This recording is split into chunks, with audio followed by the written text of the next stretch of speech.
Terima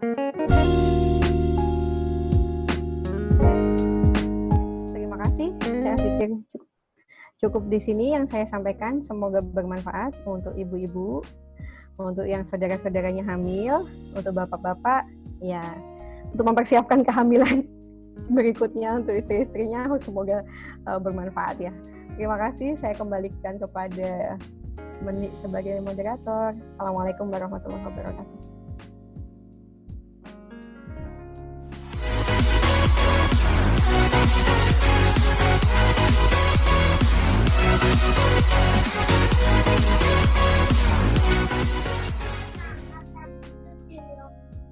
Berikan aplaus dulu dong ke Dokter Riki. Oh ya, kalau kecepatan. Ya, terima kasih banyak. Masya Allah. Daging semua ini, Masya Allah yang disampaikan. Pertanyaannya banyak. Masya Allah. Itu ada 8 pertanyaan. Oh, ada 8 ya. Ini termasuk pertanyaan Pak Ismail yang nggak penting tadi. Penting loh. Pertanyaan Ismail penting banget. Oh ya. Oke. Penting banget. Moderator. Iya, pertanyaan yang pertama ya. Untuk jumlah kontrol atau pemeriksaan minimal berapa kali selama kehamilan? Karena katanya jika tidak ada keluhan tidak perlu sering kontrol. Oke. Itu yang pertama. Satu kali ya. Biar ini ya. Jadi tadi kan sudah dijelaskan bahwa kontrol itu dibatasin saat ini. Kalau dulu kita kontrol hamil itu kan trimester 1 minimal sekali, setelah itu tiap bulan. Kemudian kalau sudah masuk 32 minggu, tiap 2 minggu. Kemudian kalau sudah masuk 36 minggu, tiap 1 minggu. Nah, sekarang nggak seperti itu. Ya, trimester 1 di usia kehamilan sampai 13 minggu, tidak perlu kontrol sebenarnya ke ibu bidan. Kenapa? Karena cari denyut jantung juga masih susah. Ngapain juga kontrol ke ibu bidan? Mending USG. Kenapa? Karena harus memastikan si janinnya itu kehamilannya benar di dalam kandungan apa di luar kandungan. Gitu ya, yang pas usia hamil kecil. Nah, usia hamil setelah itu sampai dengan 36 minggu itu sebenarnya di situ kita nggak perlu kontrol kalau tidak ada keluhan.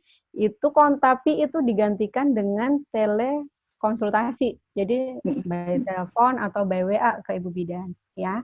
Nah, tapi USG harus minimal 2 kali di 6 bulan ya.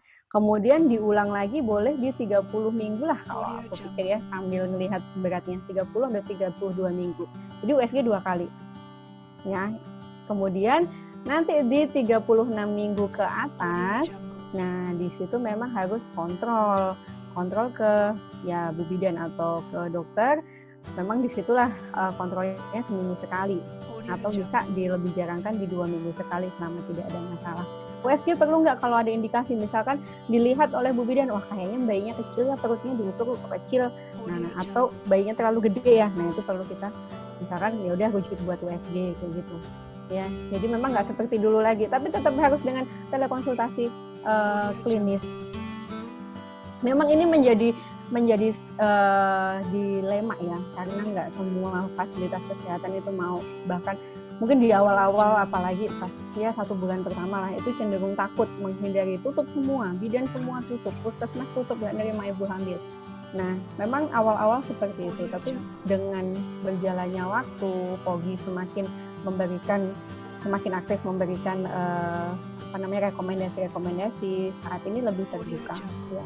Jadi tapi tentu tadi petugasnya harus pakai APD lengkap, ibu hamilnya harus pakai masker, cuci tangan, tetap gitu lah.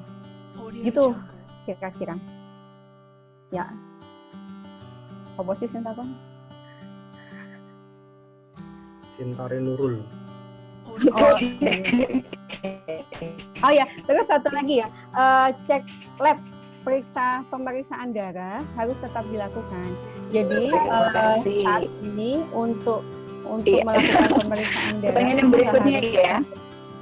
Itu trimester kedua, misalkan di 28 minggu, diulang lagi di trimester akhir. Namun seharusnya memang 3 kali. Oke. Tapi biasanya kalau melihat pasien ya, yang penting dapat di 24 minggu dan di 36 minggu. Cukup. Oke. Ya, lanjut ke pertanyaan berikutnya ya. Yuk. Pertanyaan yang kedua ini dari Iza. Katanya kemarin sempat ada temuan bahwa selama pandemi ini berlangsung, jumlah bayi yang mengalami Kawasaki disease meningkat. Kira-kira apakah COVID-19 ini lebih berpengaruh terhadap peningkatan Kawasaki disease pada bayi atau disebabkan oleh alasan lain? Terima kasih. Oke. Aku malah belum dengar ya, tapi itu dua hal yang berbeda ya, Kawasaki dan COVID-19. Bukan, ya mungkin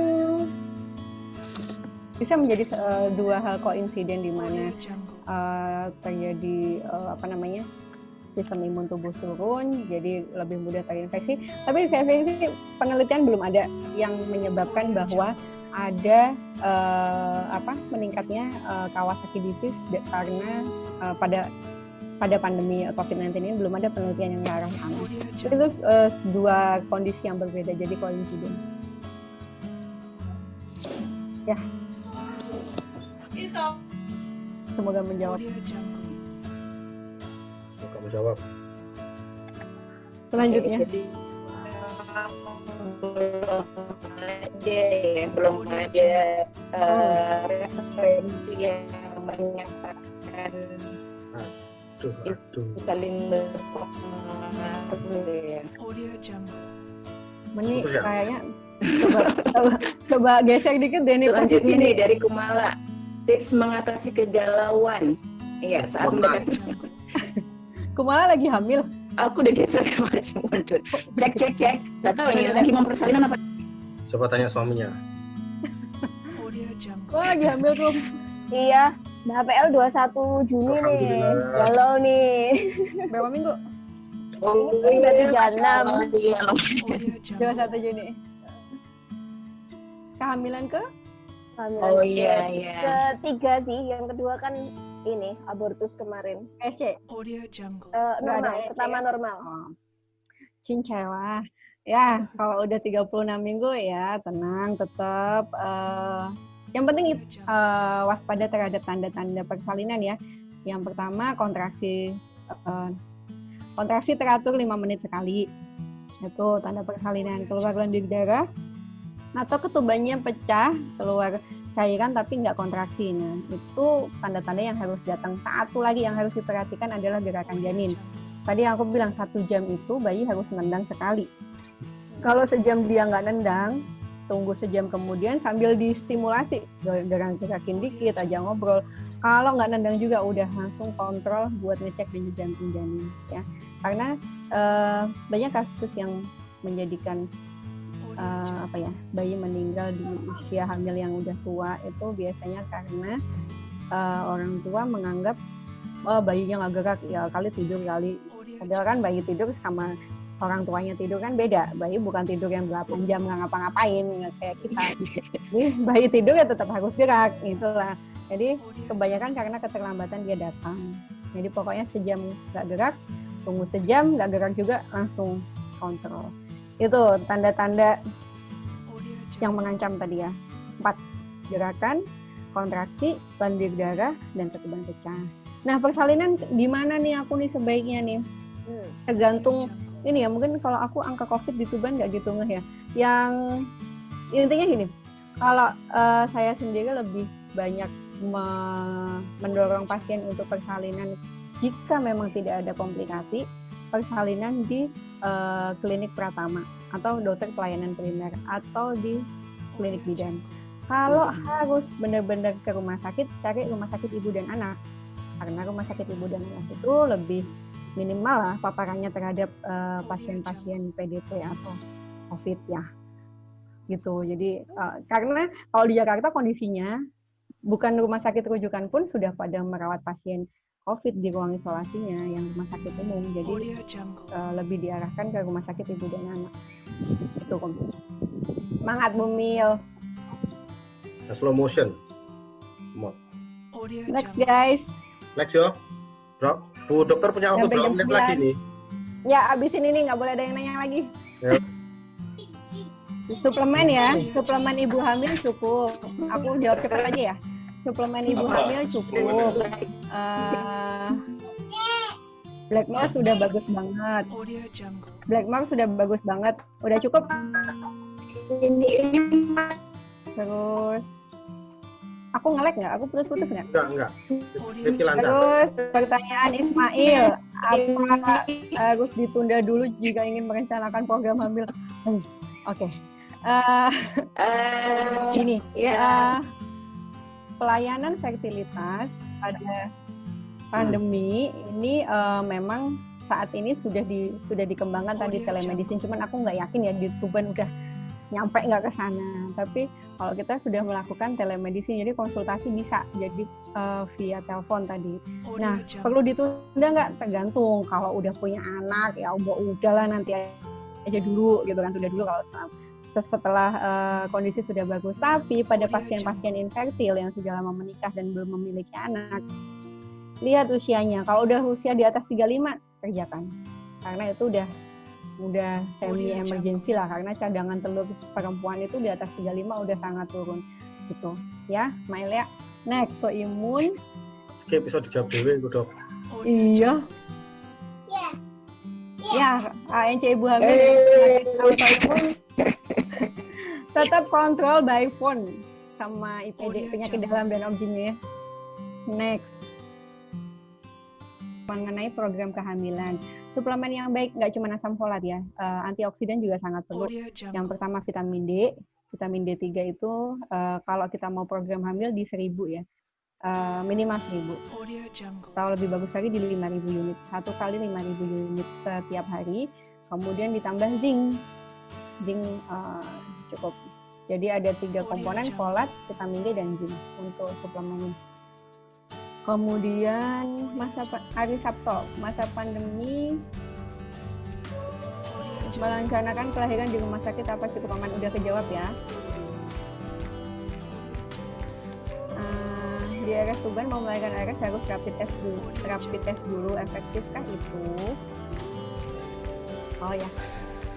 Jadi memang sekarang semua rumah sakit melakukan rapid test untuk screening, karena tadi banyak orang ibu hamil yang tidak bergejala.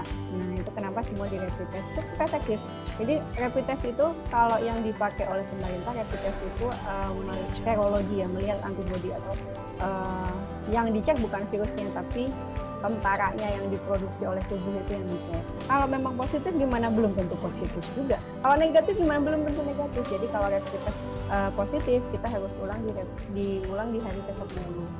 Minimal apa? Kalau misalkan rapidnya positif, kita perlakukan ibu hamil itu sebagai PDP. Tadi alurnya tadi isolasi, pakai APD, persalinan pilihannya SC. Kemudian berpisah dulu dengan bayinya gitu. Kalau misalkan rapidnya positif, minimal itu sebenarnya untuk lebih ke screening di awal lah. Tapi akan memang positif nggak ininya, belum tentu, karena tetap harus di swab kalau rapid testnya positif. Kalau rapid testnya negatif, aman nggak? Ya minimal untuk persalinan akan diperlakukan seperti pasien biasa, bukan PDP. Tapi nanti setelah itu tetap harus ulang lagi rapid test di hari ke-10. Nanti Tinton bisa nambah ya. Next, lebih 40 minggu belum ada tanda kelahiran. Oh ya Allah, 40 plus berapa ya? 40 minggu berapa ya? Oppo F9 siapa ya? 9 siapa ya? Saya, Afif. Oh, Kenapa Fib? Nah ini istri ini udah masuk 40. Lah kan seharusnya kalau kemarin kita kan dari dokter itu kan paling enggak di tanggal 21 atau 22. Cuma sampai sekarang ini belum ada tanda-tanda ini dari istri. Cuma dari dia kan tadi juga tanya-tanya ke dokter. Terus di sini ya tanggal hari-hari ini kan sudah mulai tutup semua dokter spesialis juga. Kita kan bingung juga nanti ini mau kemana gitu, maksudnya seperti itu. Mungkin ada saran gitu nih. Nah, USG terakhir? USG terakhir kurang lebih ada sekitar 1 minggu kemarin. Berat ya. 40 ke 41. Jadi memang sekarang kita tuh persalinannya nggak nunggu lagi 41 ke 42 ya. Karena apa? Outcome bayinya itu lebih jelek di 41 ke 42 dari penelitian. Jadi 40 jalan 41 belum lahir udah harus dilahirin. Perkara nanti sesar atau normal tergantung kondisinya, sebisa mungkin kan tetap dilahirin. Jadi ya maksimal tunggu seminggu lah. Dengan tetap tadi ya yang sama Kumala, gerakan janin harus dirasa banget. Iya, masih ada. Jadi ya, sampai 41 tetap belum ada tanda-tanda kontrol. Ya. Iya. Next. Terima kasih banyak. Di luar COVID. Yes. Di luar COVID jarak berapa lama jika ingin hamil lagi setelah sesar yang kedua? 3 tahun. 3 tahun, Mes, langsung. Jangan ngebet-ngebet. Ya. Oke ya. Tirat, pertanyaan di saat PSBB diimbau menjaga jaga terus kalau mau program mana dengan yang kedua April dok cuman halo dok sementara masih di Jakarta. Oke, sip. Itu materinya disiapkan kapan dan berapa lama meeting ya? Oke. Nggak ada. Berapa persen resiko bayi tertular ibu PDP? Sampai saat ini belum ada kejadian bayi tertular dari ibu transmisi vertikal tadi. Transmisi vertikal itu dari ibu lewat tali pusat. Nah itu belum ada. 100% nggak ada penularan dengan itu. Ya. Kalaupun bayi ada yang positif diperiksa itu karena kontak dengan darah ibu selama persalinan itu tadi. Kemudian itu SC elektif di 38 ke 39 minggu. Tapi memang pada umumnya sih di 34 minggu ke atas paru-paru sudah 90% matang. 37 minggu ke atas itu paru-paru sudah matang. Tapi kita ambil konsensusnya di 38 ke 39. Oke. Pertanyaan terakhir udah selesai dok. Upi, pertanyaannya. Saya mencoba memahami. Jangan LDR ya, bener banget. Oke. Semoga terjawab ya dan semoga bermanfaat. Amin, Masya Allah. Terima kasih banyak, Rifki, terima kasih banyak semua peserta Zoom hari ini. Aku pamit dulu ya. Masih ada pasien. Yo, soal saya unmute bersama-sama kita sampaikan. Ayo 1, 2, 3. Terima kasih dokter. Terima kasih dokter. Terima kasih dokter. Terus ya. Ciao.